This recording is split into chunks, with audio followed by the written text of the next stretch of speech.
Coming to you today from the Waffle House in Pawleys Island, South Carolina. Yeah, it's a nice joint right here, nice and clean. In case you're wondering, I am a Texas bacon, egg, and cheese melt with hash brown, scatter, smothered, covered, and chunked, hold the pickles kind of guy. Yeah, they know me around here.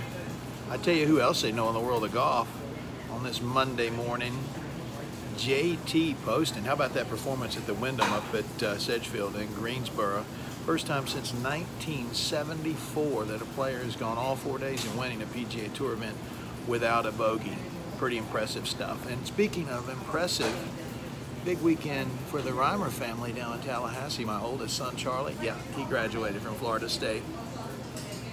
A little emotional for me because I'm gonna have a lot of extra money now. Speaking of extra money, how about the FedEx Cup that gets started this week? 3 events this year, big changes for the playoffs. 3 events starting this week in Boston. Next week we'll go to Chicago, and then of course we'll end up in Atlanta at East Lake for the final like we always do. But that format, big changes. Top 125 in the FedEx Cup points qualified for this week. Top 70 after this week will advance to Atlanta. Atlanta, check this out. It's sort of like the fastest runners get a big head start in the race. Because if you're number 1 in FedEx Cup points, you start the week in Atlanta at 10 under par. If you're number 2, you start at 8 under par.